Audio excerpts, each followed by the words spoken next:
Bu köy sınır kapısında yapacaktık. Burada basın açıklaması yapmanıza izin verilmeyecektir. Yaptığınız eylem ve etkinlik 2911'in yasaklı maddelerine giriyor. Onunla ilgili lütfen görüntüleri keselim.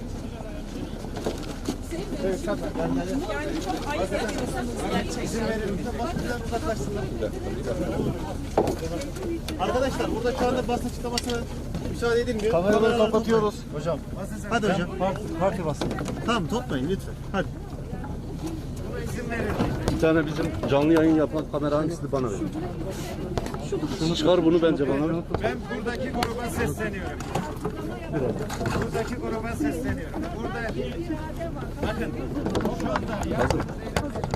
Sadece bakıyor muyum bir yerde?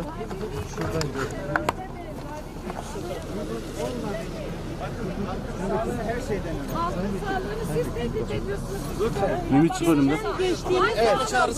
Burada hangi halk var ya? Hangi pandemiden bahsediyorsunuz siz? Bakın sizlere sesleniyorum. Bu birinci uyarımızdır. Okumayın, hikaye okumayın. Dağılmasanız gözaltı Sadece işlemleri hikaye yapılacaktır. okuyorsunuz.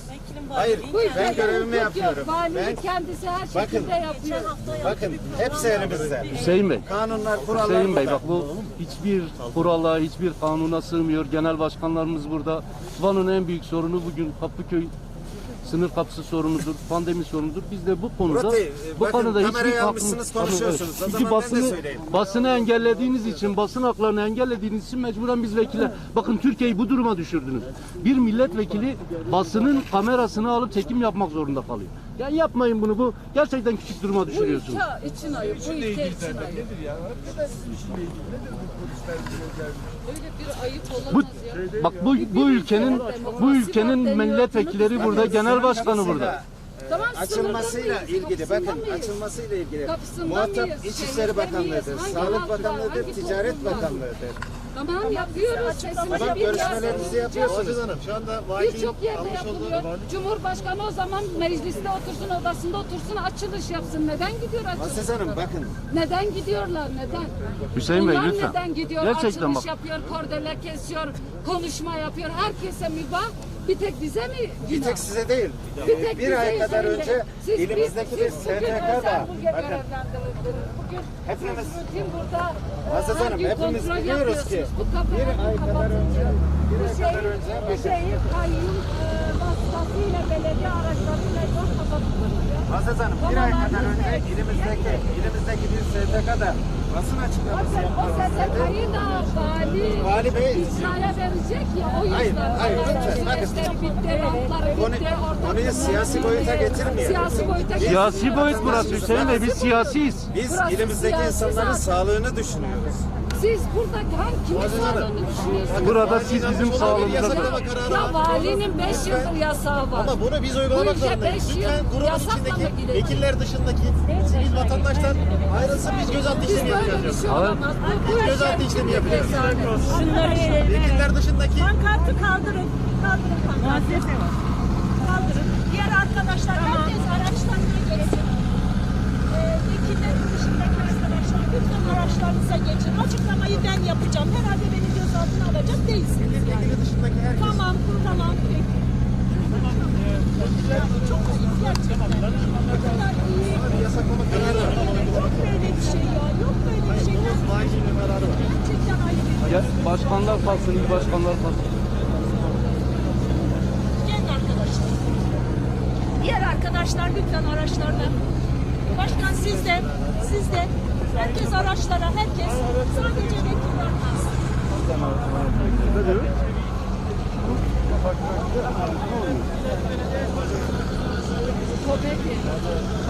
Siz de geçin, geçin araçlarınıza geçin. Geçelim, başkan diyorsun. Kimse kalmasın.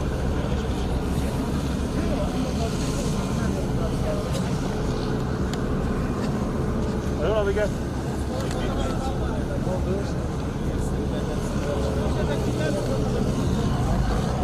Danışman arkadaş.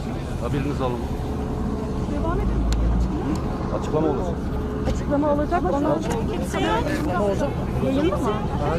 Yayındayız hala. Danışmanlar da gitsin arkadaşlar, gitsinler. İyi getireyim mi? Getireyim mi? Yayını vermesinler şimdi. Vermiyorlar değil mi? Kafadan bir ses çıkıyor. Öyle abi. İşte şu anda zaman yayında var. Ayıptır. Tamam. Basın mensubu arkadaşları da var. Geçin abi. Lütfen. Açıklamayı vekiller kendileri hallediyor. Sizi de alalım. Mecbur bak. Ülkeyi düşürdüğünüz hal bu ya. Tamam, Gerçekten. Ben görmüyorum.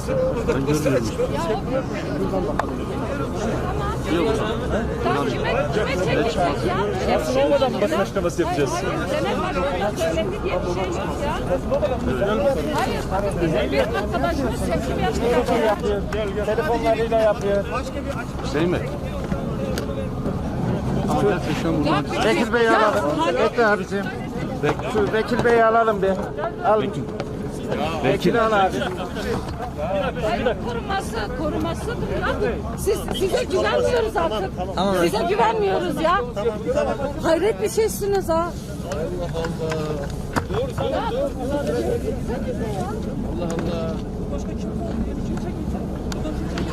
Ya benim danışmanım, ben sizden güvenlik istemiyorum. Genel Başkanımızın Benim de beni koruyacak. Hüseyin Bey, bu sizin korumayın. ayıbınız. Yüz karası. Beni koruma. Ümit al. Ümit al.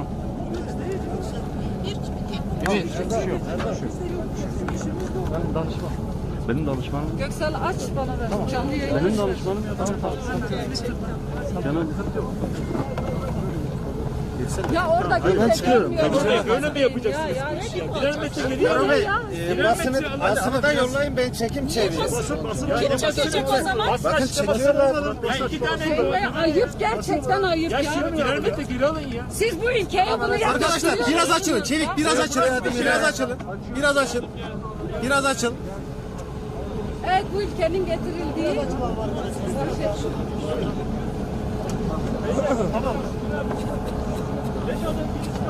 Arkadaşlar.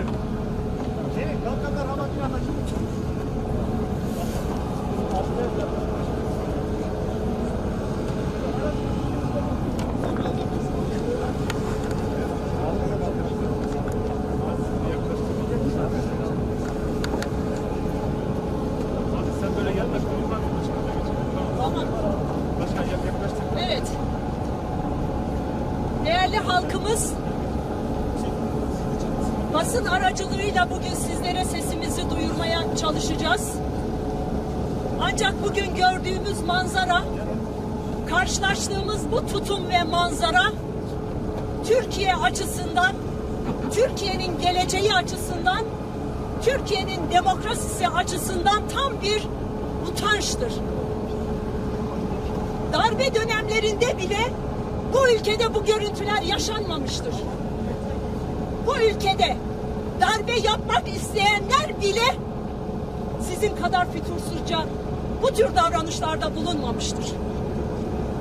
Hatta 15 Temmuz darbesi gerçekleşseydi bugünkü durumla belki aynı şeyler yaşanacaktı.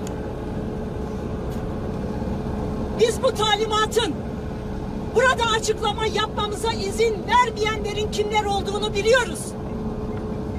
Ancak andolsun ki bu talimata sizi sürükleyenlere, size bu talimatları verenlere asla prim bırakmayacağız.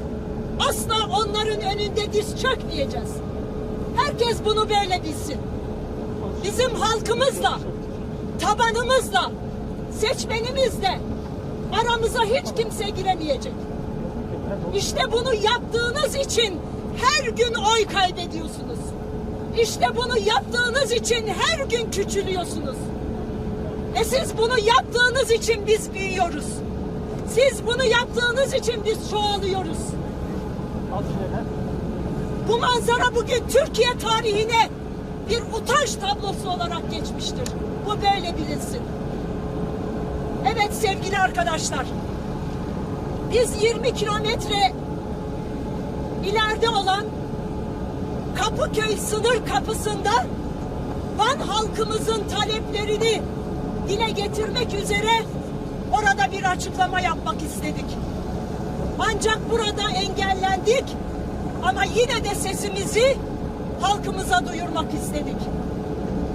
Bu kapı çözüm sürecinde yıllar önce bu ülkede barış olsun diye, bu ülkeye demokrasi gelsin diye, bu ülkede özgürlükler olsun diye artık akan kardeş kanı akmasın ve dursun diye başlatılan bir süreçte bu kapı açılmıştı. Van halkına hizmet ediyordu. Oradan gelen turistler, orayla yapılan ticaretler Van halkının turizmine, Van halkının gelirine, Van halkının istihdamına fayda sağlayacak ve gelir getirecek bir durumdaydı. Fakat pandemiyle birlikte, yani tam bir yıl önce bugün bu kapı kapatıldı.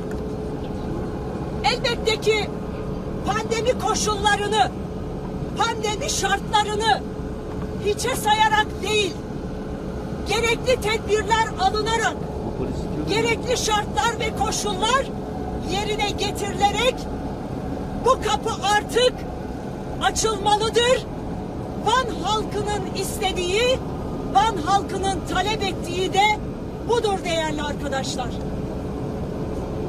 Bu bölgede bütün sınır kapıları açıkken sadece Kapıköy'ün, Erbulak'ın ve Esendere sınır kapılarının kapalı olması bu bölgedeki halka büyük bir zulümdür ve bu halka yapılan en büyük haksızlıktır.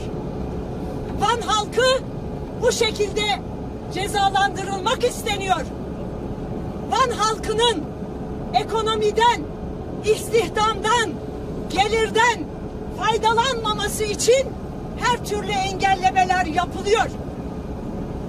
Evet, birkaç gün sonra bu bölgede Nevroz kutlamaları başlayacak.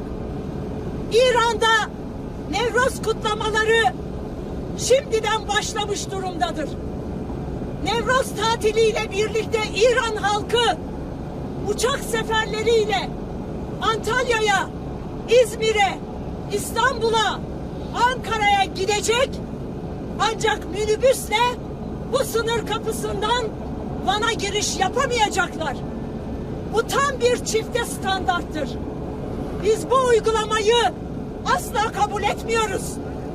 Pandemi, Covid-19 salgını uçakta seyahat edene bulaşmayacak, minibüsle seyahat edene bulaşacak, Van halkına bulaşacak diye bir anlayışı asla kabul etmiyoruz. İşte bu yüzden biz bugün burada Van halkımızın, esnafımızın, otelcilerin, turizm yapanların, özellikle istihdam sahibi olanların bu talebini buradan bir kez daha dile getirmek ve dillendirmek istedik. Van halkı şunu bilsin, Halkların Demokratik Partisi sizlerin her türlü talebini her yerde, her türlü engellemeye rağmen yapacaktır, yapmaya da devam edecektir. Bunun önüne hiç kimse geçemeyecektir. Bir kez daha söylüyoruz, bir kez daha talep ediyoruz ve bir kez daha ifade ediyoruz. Kapıköy sınır kapısı pandemi şartlarına göre acilen açılmalıdır. Ve kapatılan oteller, buradan geçişler olmadığı için azalan gelir bu sebeple bir kez daha dikkate alınacaktır. Ve belki de bu kapanan oteller bir kez daha açılacak. İşinden, başından edilen insanlar tekrar işlerine geri döneceklerdir. Bizim tek talebimiz budur. Van halkının da talebi budur. Biz de bunun arkasındayız. Bu taleplerin arkasındayız. Herkese teşekkür ediyoruz.